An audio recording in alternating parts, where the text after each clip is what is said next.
我是复健科的物理治疗师。那我们知道高浓度的那个 PRP 里面有丰富的生长因子，所以这些因子呢就会去促进它的一些组织的生长与修复过程。那也是刚才提到最常利用到的东西，就是在治疗膝关节。那不好意思，那这是一个，因为刚好提到说要居家休息2个礼拜嘛，那2个礼拜内其实你也要给他一些建议说，那回家做些什么事情。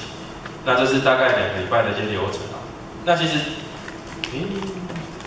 在刚注射完的前3天其实活动尽量是要减少，因为这要保护这个关节，让它有个有利它的一个修补的过程。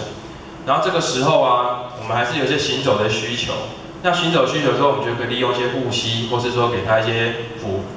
行走的辅具，例如说像助行器或是腋下拐，去减少膝盖的一个负担，然后让整个那个膝盖的负担是降低的。那居家的运动建议则是有建议说，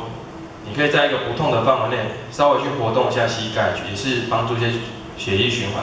那对于施打的膝盖，有些会产生一些疼痛的状况的话，那可以利用一些冰敷来去降低疼痛。那到第4天到第7天的部分啊，就是已经比较过了一些急性的状况了。那我们逐渐的去恢复一些日常生活的一些活动，那慢慢的把一些辅具的协助把它降低。然后所以说，在居家的运动的建议啊，你可以在一个疼痛指数5分我们知道最痛是10分的话，落在5分痛的状况下，你可以慢慢去参与一下你的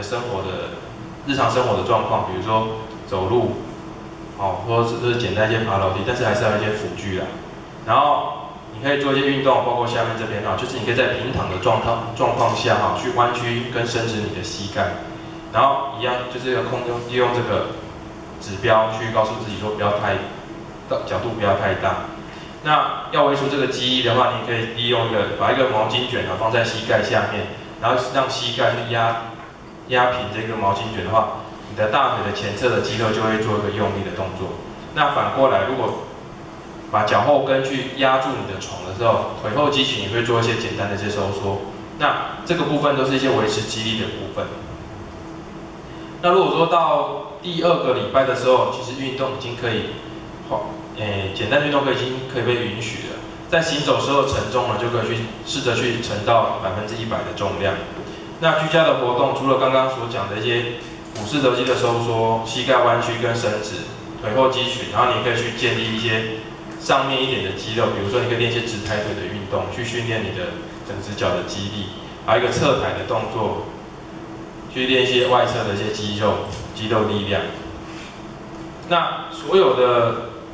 运动的治疗其实还是必须去跟骨科医师去配合说，实际上你的状况是什么，那才能够安排一个最好的一个活动。谢谢。